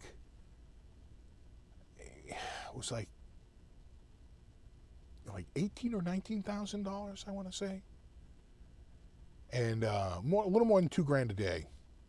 And then by the time you were done with it all, it was right around like, they sent me a bill, and it was like $68,000, $70,000. And one of the sections was one of the things for the listing was not having insurance fee, which was $1,000. It was $1,000 just for not having insurance. But I did have insurance, and eventually they figured it out. Who's the best YouTube guitar player? Like, besides me? Jeez, I don't know.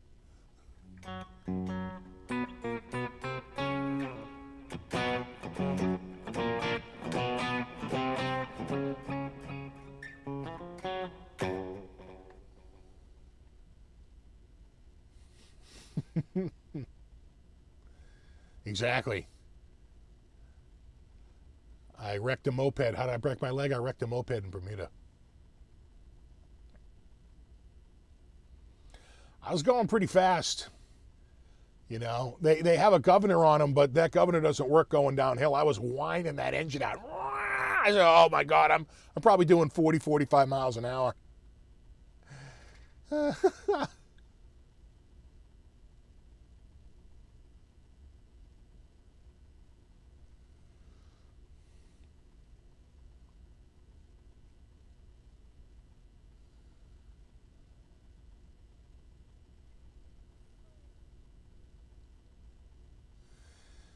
Yeah, see, right, Pacifica?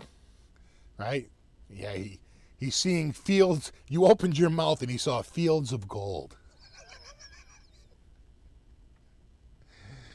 You know who was a little too excited was when I broke my leg, and you know, I had to have all that surgery, all the pins and plates and all this crap. It was like a severe orthopedic injury. Boston University came by, and they were like, they had just started this like orthopedic study program, and they were like, we heard about your broken leg. I was like, you seem to be way happier about it than I am.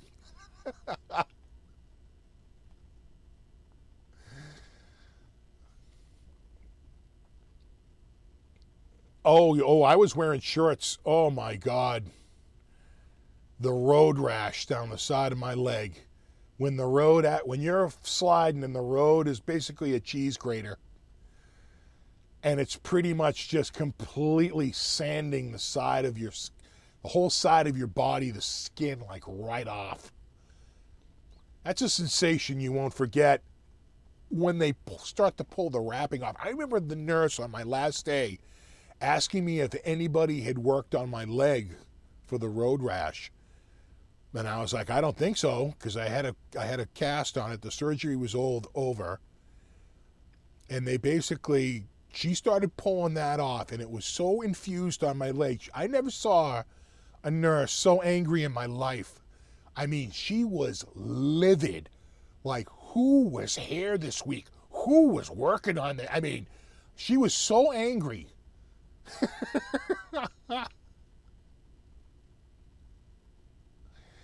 Yeah, Bermuda shorts. Yeah, there's seashells in the pavement there. Yeah, tell me about it. Tell me about it. It's a sensation you won't forget. Or you kind of do, because it's so heinous at the time. I don't really remember the actual act. I kind of do. The last thing I remember is the bike sort of going down and hearing a crunch. And then I don't kind of really, I feel like I flipped over, but I don't really remember. And I just remember a woman coming up to me and saying, like, do you need help? And I said, I absolutely do. I think the first words out of my mouth were, before she came up to me, was, I broke my leg. That was the first thing I said. I broke my leg. And then and then this woman came up to me. She goes, are you okay? I said, no, I need help. She said, all right. It was also in Bermuda on June 20th, which is the summer solstice. And let me tell you, when you're laying on that pavement, and this was around 11 a.m., and that sun is over you, you are cooking like a goddamn egg on that friggin' pavement. And luckily there was a dude who stopped who seemed to have some, like he was like an EMT or something, right? Because he like sprung into action. And he had people stand over me and cast a shadow on me. He had because a crowd was forming. He said, I need a bunch of you to stand all here in a line and like sort of lean over a little bit. And he couldn't move me. So he had people come over and stand over me and put me in the shade. It made a huge difference. I was friggin' roasting.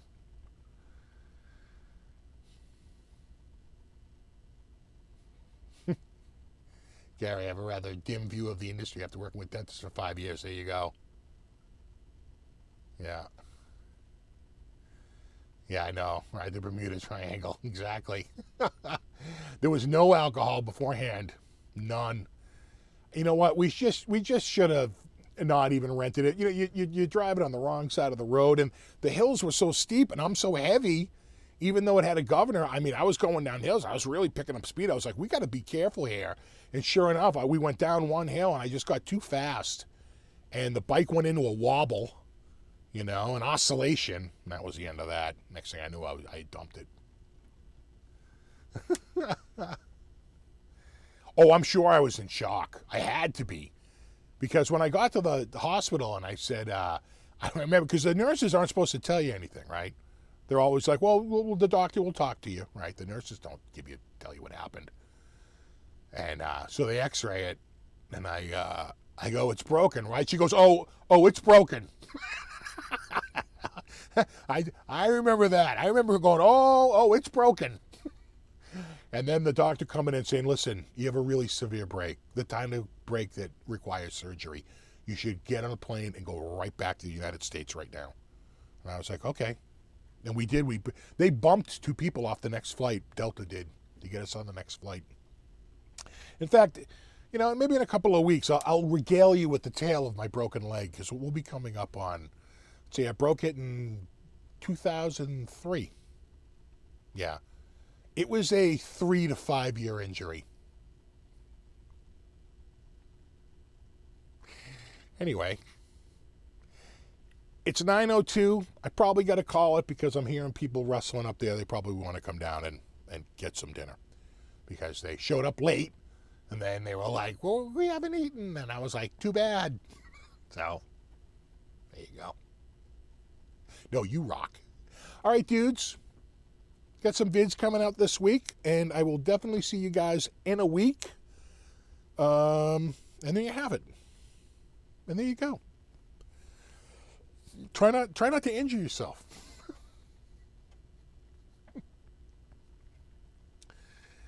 Do I still feel it? Really only when I'm long days when I'm standing, right? Or believe it or not, like a real change in like humidity or dankness, right? If it gets really cold and muggy, like a wet cold, I can kind of feel it. They kept telling me it's going to be arthritic, but I feel like my hands are more arthritic than my knees are right now. Anyway, awesome, hanging out. See you guys in a week. You guys have a wonderful week, and there you go. I'll see you in a week. No, you rock. All right, dudes. Have a good one. Bye.